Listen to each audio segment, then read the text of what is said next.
So hello everyone, नमस्कार साथियों, स्वागत है आप सभी का एक बार फिर से डेली करंट अफेयर्स की क्लास में। और आज है साथियों आप लोगों की 9 अगस्त। और आज हम सभी 9 अगस्त से बनने वाले जितने भी आपके मोस्ट इंपॉर्टेंट करंट अफेयर्स के प्रश्न बने हैं, इन सभी प्रश्नों को हम लोग एक्स्ट्रा फैक्टर से और डिटेल के साथ डिस्कस करेंगे। और आज के साथियों जो क्लास है ये आपकी काफी ज्यादा महत्वपूर्ण भी रहने वाली है। आज की क्लास से आपको डेफिनेटली एग्जाम में प्रश्न देखने को मिलेगा, इसलिए आप लोग सभी क्वेश्चनों को ध्यान से और आखिर तक जरूर देखिएगा। और एक बात और साथियों, इस क्लास की जो पीडीएफ है ये आप सभी डिवीजन के लिए हमारे टेलीग्राम ग्रुप से डाउनलोड कर सकते हैं। टेलीग्राम ग्रुप का जो लिंक है मुझ वीडियो के डिस्क्रिप्शन बॉक्स में है। तो चलिए पहले एक बार मैं आपको फटाफट से 8 अगस्त के करंट अफेयर्स को क्विकली रिवीजन करा देता हूँ, जो कि हम लोगों ने लास्ट क्लास के अंदर पढ़े थे। उसके बाद हम लोग आज के प्रश्नों की ओर बढ़ेंगे।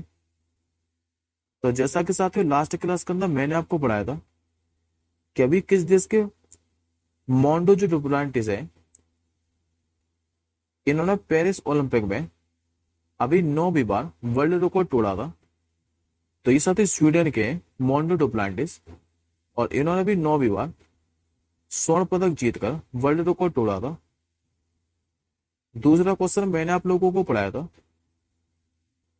कि अभी जो राष्ट्रपति द्रौपदी मुर्मू जी है, इनको भी किस देश ने अपने सर्वोच्च सम्मान जिसका नाम है कंपेनियन ऑफ द ऑर्डर, इससे सम्मानित किया था। तो फिजी देश ने, क्योंकि मैंने आप लोगों को पढ़ाया था कि अभी राष्ट्रपति जो द्रौपदी मुर्मू जी है ये 3 देशों की यात्रा पर थी, न्यूजीलैंड, तिमोर लिस्टे और फिजी की। और यहीं पर साथ जो फिजी है, इसने अपने देश के सर्वोच्च सम्मान companion of the order of Fiji से सम्मानित किया था राष्ट्रपति द्रौपदी मुर्मू जी को।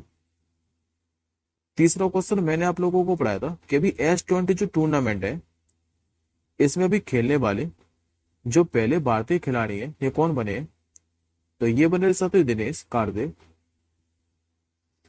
बात का भी जो पहला जीआई टैग है जिसका नाम है अंजीर जूस, यह भी किस देश को निर्यात किया गया है? तो यूरोपीय देश पोलैंड को।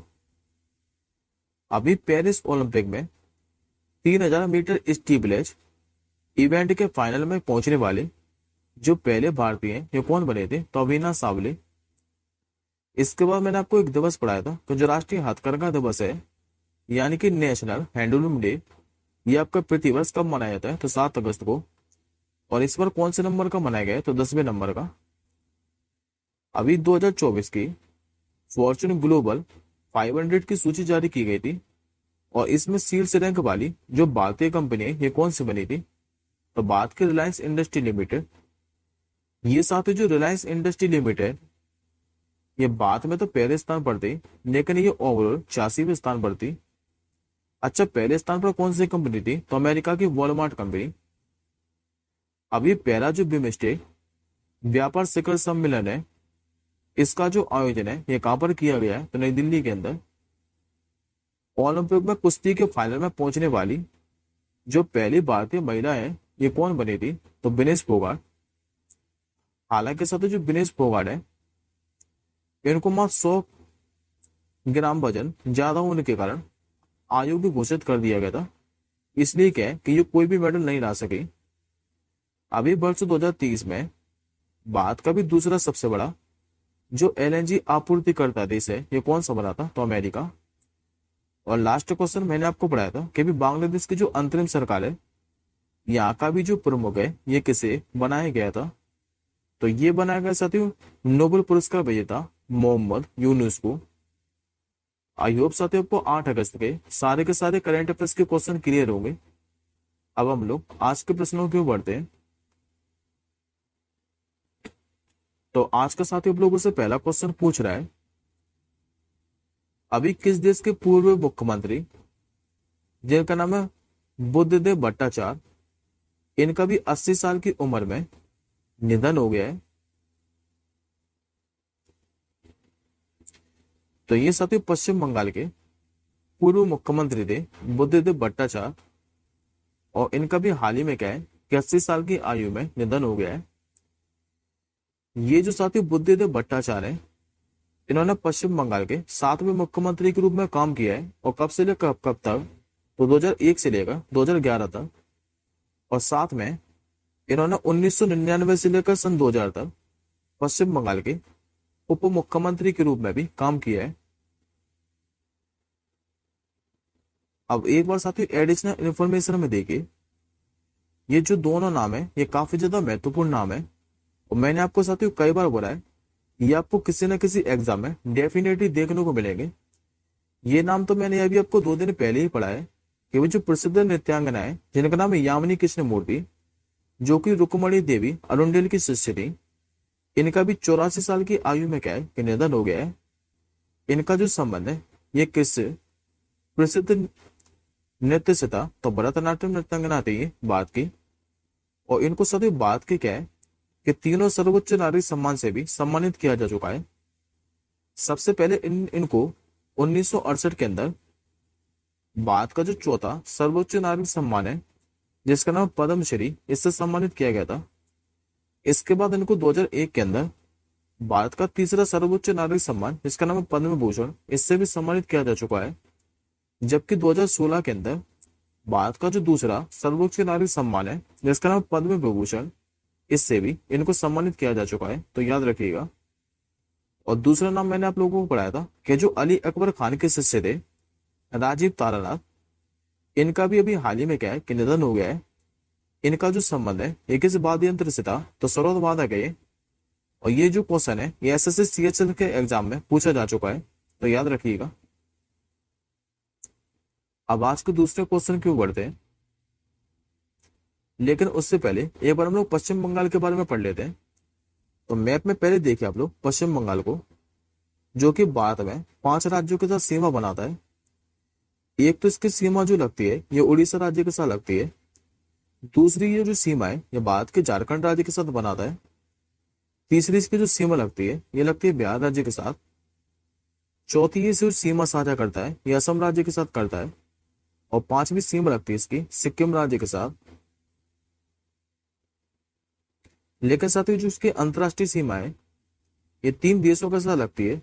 एक तो भूटान के साथ, दूसरी सीमा साझा करता है नेपाल देश के साथ, और तीसरी इसकी जो सीमा है ये लगती है बांग्लादेश के साथ।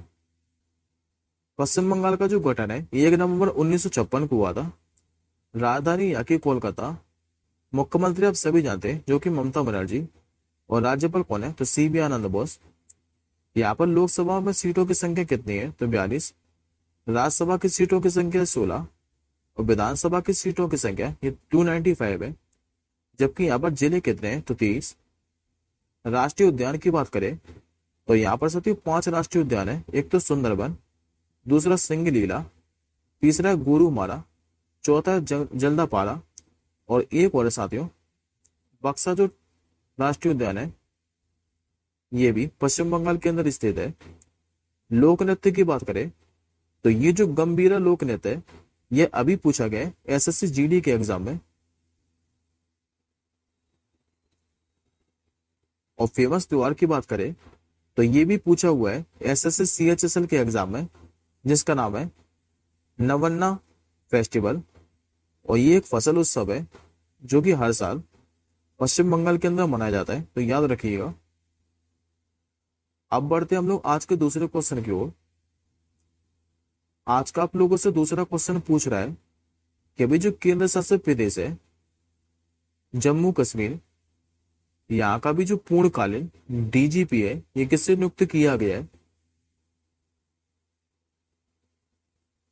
ये बना दिया साथियों आर स्वैन को। करेक्ट आंसर होगा आपको ऑप्शन नंबर डी।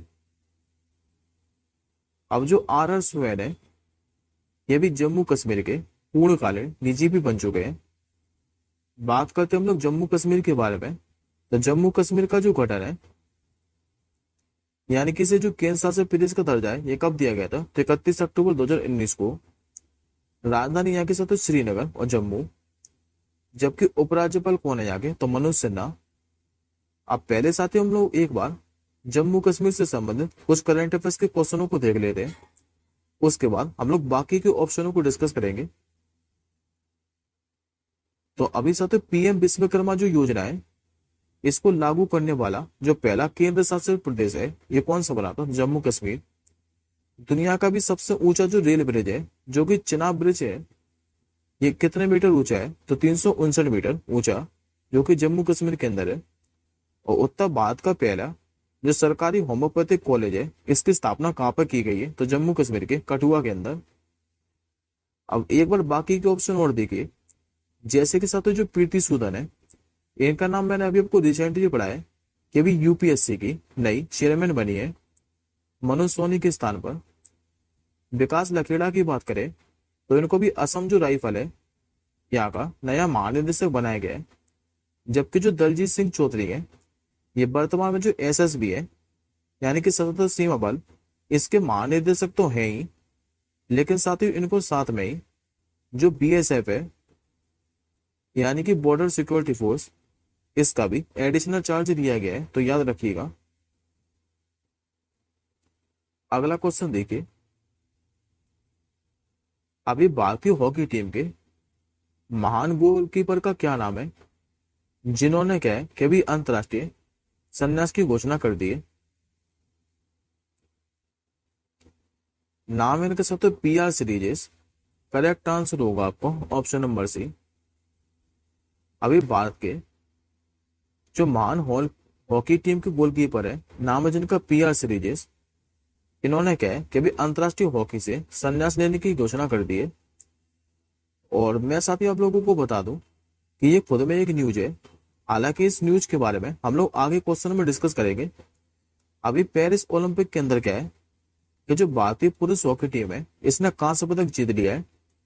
और ये ओवरऑल भारत का चौथा कांस्य पदक है पेरिस ओलंपिक के अंदर।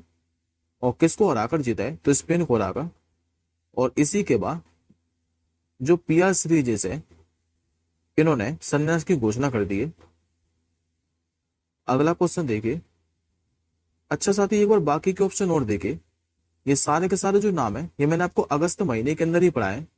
जैसे कि मैंने आपको अश्विनी पोनप्पा का नाम पढ़ाया था। ये जो अश्विनी पोनप्पा है, ये दिग्गज बैडमिंटन खिलाड़ी है। इन्होंने अभी हाल ही में संन्यास की घोषणा की थी। रोहन बोपन्ना की बात करें तो इनका भी नाम मैंने अभी आपको रिसेंटली पढ़ा है। ये भारत के महान टेनिस खिलाड़ी है। इन्होंने भी संन्यास की घोषणा कर दी है। और सुनील छेत्री, ये भारत के महान फुटबॉल खिलाड़ी हैं, और इन्होंने भी अंतरराष्ट्रीय फुटबॉल से कहा कि संन्यास की घोषणा कर दी थी। तो तीनों नाम याद रखिएगा। अब अगले क्वेश्चन क्यों बढ़ते हैं। इस योजना पे साथ ही डबल स्टार मार्क करके रखिएगा। अभी किस राज्य सरकार ने मां वाउचर योजना जो है ये शुरू की है? तो ऐसा करने वाली जो राज्य सरकार बनी है जिसने भी मां वाउचर योजना शुरू की है, ये बनी भी राजस्थान सरकार। करेक्ट आंसर आपका होगा ऑप्शन नंबर ए। हालांकि साथ जो राजस्थान सरकार है, इसने इस योजना की जो घोषणा है ये बजट के दौरान ही कर दी थी कि ये 8 अगस्त को मां वाउचर योजना का शुभारंभ करेगा। अच्छा, इस योजना का उद्देश्य क्या था? तो इस योजना के तहत जो गर्भवती महिलाएं, इनकी दूसरी और तीसरी तिमाही में गर्भकाल के दौरान एक जो सोनोग्राफी है ये निःशुल्क कराई जाएगी। बात करते हैं हम लोग राजस्थान के बारे में। तो मैप में देखिए पहले, ये रहा आपका मैप में राजस्थान, जो कि भारत में 5 राज्यों के साथ सीमा बनाता है। पहली इसकी जो सीमा है ये गुजरात राज्य के साथ लगती है। दूसरी ये जो सीमा है ये बनाता है मध्य प्रदेश के साथ। तीसरी ये सीमा साझा करता है उत्तर प्रदेश के साथ। चौथी इसकी जो सीमा है ये लगती है हरियाणा राज्य के साथ। और पांचवी जो सीमा साझा है ये करता है पंजाब राज्य के साथ। लेकिन अंतरराष्ट्रीय सीमा की बात करें तो ये जो अंतरराष्ट्रीय सीमा है ये पाकिस्तान के साथ लगती है इसकी। बात करें राजस्थान के मुख्यमंत्री के बारे में तो यहाँ के नए बने थे भजनलाल शर्मा। राज्यपाल के बारे में मैंने आपको पढ़ाया था कि यहाँ के भी नए राज्यपाल बने थे। नाम था जिनका हरिभाऊ किशनराव बागड़े। और राजधानी आप सभी जानते हैं, जो कि मैंने आपको कई बार पढ़ाई है, जयपुर। अगला क्वेश्चन देखिए। हाल ही में भी भारतीय सेना ने कहाँ पर्वत प्रहार अभ्यास का आयोजन किया है? ये किया वैसे तो लद्दाख के अंदर। करेक्ट आंसर होगा ऑप्शन नंबर ए। दरअसल भी भारतीय सेना ने क्या है कि लद्दाख में एक रणनीतिक सैन्य अभ्यास जिसका नाम है पर्वत प्रहार, इसका आयोजन किया है, जिसमें उच्च ऊंचाई वाले युद्ध और संचालन क्या है कि इस पर ध्यान केंद्रित किया है। और इस अभ्यास में क्या है कि उत्तरी कमान की जो माउंटेन स्ट्राइकर कोर है इसने भाग लिया है। अगला क्वेश्चन, राष्ट्रीय जो भाला फेंक दिवस है ये आपका कब मनाया जाता है? यह साथियों जो दिवस है यह हर साल 7 अगस्त को मनाया जाता है। करेक्ट आंसर होगा आपको ऑप्शन नंबर सी। इस दिवस के साथ जो घोषणा है ये 2021 के अंदर की गई थी, जब एक मात्र गोल्ड मेडल लेकर आए थे टोक्यो ओलंपिक के अंदर नीरज चोपड़ा। और ये कितने मीटर भाला फेंक कर गोल्ड मेडल लेकर आए थे? तो 87.58 मीटर भाला फेंक कर। और तभी क्या है कि राष्ट्रीय भाला फेंक दिवस की घोषणा की गई थी। अब एक बार साथ ही हम लोग अगस्त महीने के सारे डेज को फटाफट से रिवीजन कर लेते हैं। जैसे कि मैंने आपको अभी 7 अगस्त से ही नेशनल हैंडलूम डे पढ़ा है, यानी कि राष्ट्रीय हथकरघा दिवस, जो कि इस बार कौन से नंबर का मनाया गया है? तो 10वें नंबर का। उससे पहले मैंने आपको 6 अगस्त को पढ़ाया था हिरोशिमा दिवस। 9 अगस्त को मैं आपको कल पढ़ाऊंगा जो कि नागासाकी दिवस मनाया जाता है। उसके पहले मैंने आपको पढ़ाया था 3 अगस्त को कि जो नेशनल ऑर्गन डोनेशन डे है, यानी कि राष्ट्रीय अंगदान दिवस, ये आपका कब मनाया जाता है? तो 3 अगस्त को। उसके पहले मैंने आपको 1 अगस्त को पढ़ाया था कि राष्ट्रीय जो पर्वतारोहण दिवस है, यानी कि नेशनल माउंटेनियर डे, ये आपका मनाया जाता है 1 अगस्त को। और 1 से लेकर मैंने आपको 7 अगस्त तक विश्व स्तनपान सप्ताह भी पढ़ाया था, यानी कि वर्ल्ड ब्रेस्ट फीडिंग वीक, ये 1 से लेकर 7 अगस्त तक मनाया जाता है, तो याद रखिएगा। अगला क्वेश्चन देखिए, इस क्वेश्चन पर साथ डबल स्टार मार्क करके रखिएगा। हालांकि इस क्वेश्चन के बारे में मैं आपको पिछले क्वेश्चन में बता चुका हूं कि ये ओवरऑल पेरिस ओलंपिक के अंदर भारत का चौथा कांस्य पदक है। और इसी से संबंधित ये प्रश्न है कि अभी पेरिस ओलंपिक में भारतीय जो हॉकी टीम है इसने अभी कौन सा पदक जीता है? तो ये जीत ले सकते कांस्य पदक। करेक्ट आंसर होगा आपको ऑप्शन नंबर सी। अभी भारतीय हॉकी टीम ने क्या है कि लगातार दूसरे ओलंपिक में ब्रॉन्ज मेडल पर कब्जा किया है। अच्छा, किसको हराकर किया है? तो स्पेन को हराकर। और ये ओवरऑल भारत का चौथा कांस्य पदक है पेरिस ओलंपिक के अंदर। अच्छा, बाकी के 3 पदक और किस किसने जीते थे? तो हालांकि मैं आपको कई बार रिवीजन करा चुका हूं, एक बार फिर से मैं आप लोगों को बता देता हूं कि जो पहला पदक है ये भारतीय निशानेबाज लेकर आई थी पेरिस ओलंपिक के अंदर। नाम है जिनका मनु भाकर, जो कि 10 मीटर एयर पिस्टल राइफल स्पर्धा में लेकर आई थी। दूसरा जो पदक है ये मनु भाकर ही लेकर आई थी, लेकिन ये मिक्स टीम स्पर्धा में लेकर आई थी सरबजीत सिंह के साथ मिलकर। और सरबजीत सिंह के साथ मिलकर ये जो मेडल लेकर आई थी 10 मीटर राइफल स्पर्धा में। इसके बाद ये पेरिस ओलंपिक में 2 मेडल लाने वाली पहली भारतीय महिला निशानेबाजी बन चुकी थी। और तीसरा जो कांस्य पदक लेकर आए थे ये भारत के स्वप्निल कुसाले लेकर आए थे, जो कि 50 मीटर एयर राइफल स्पर्धा में लेकर आए थे। और अब चौथा कौन लेकर आया? तो भारतीय हॉकी टीम। अगला क्वेश्चन देखिए,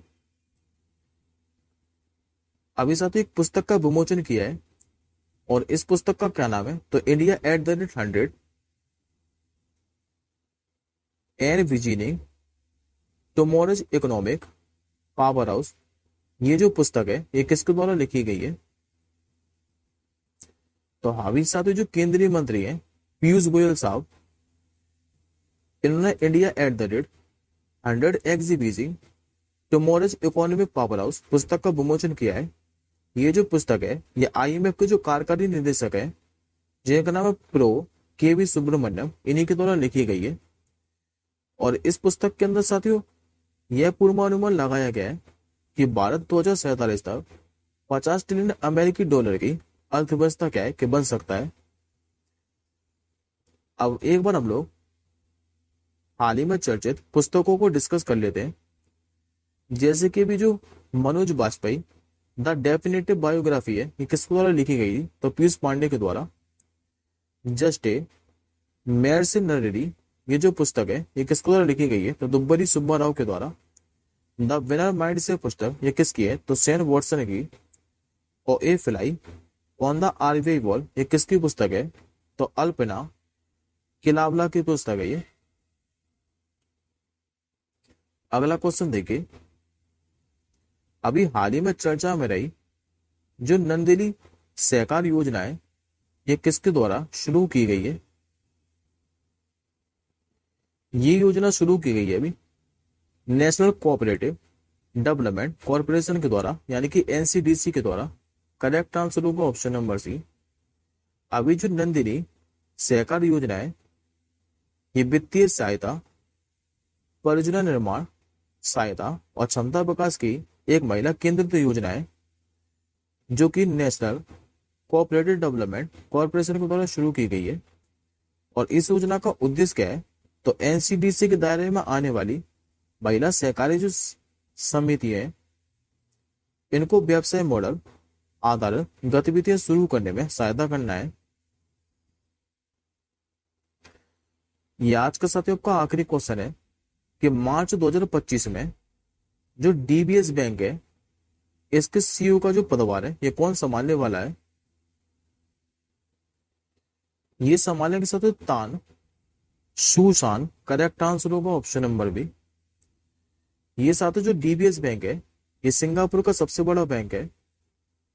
और अभी मार्च 2025 तक जो भारतीय मूल के मुख्य कार्यकारी निदेशक है, नाम है जिनका पीयूष गुप्ता, ये 2025 के अंदर पद छोड़ेंगे। और उसके बाद इनकी जगह जो डीबीएस बैंक के नए सीईओ बनने वाले हैं, ये कौन बनेंगे? तो तान सुशांग। अब एक बार हम लोग बैंकिंग से संबंधित कुछ अपॉइंटमेंटों को डिस्कस कर लेते हैं। जैसे कि भी जो फेडरल बैंक है, इसके भी जो एमडी और सीईओ है, ये कौन बने थे? तो केवी सुब्रमण्यम। और कहीं कहीं नाम आपको साथ अगर केबीएस मणियम भी देखने को मिले तो भी टिक कर दीजिएगा, क्योंकि ये इन्हीं का नाम है। अभी जो हांगकांग संघाई बैंक कॉर्पोरेशन है, इसका जो नया सीईओ है, ये किसे बनाया गया था? तो जॉर्जेस एल हेडरी को। सिडबी के भी नए चेयरमैन और मैनेजिंग डायरेक्टर कौन बने थे? तो मनोज मित्तल साहब। और जो संजय शुक्ला है, इनको भी राष्ट्रीय जो आवास बैंक है, यानी कि नेशनल हाउसिंग बैंक, इसका प्रबंध निदेशक बनाया गया था। ये आज का साथी आपका क्वेश्चन ऑफ द डे है कि अभी किस राज्य सरकार ने गुमशुदाओं की तलाश के लिए ऑपरेशन जो उल्लास है, इसकी शुरुआत की है? इस क्वेश्चन का आंसर आप लोग कमेंट बॉक्स के अंदर कीजिएगा। अब हम जल्दी ही मिलेंगे अगली क्लास के साथ ही। तब तक के लिए जय हिंद, वंदे मातरम।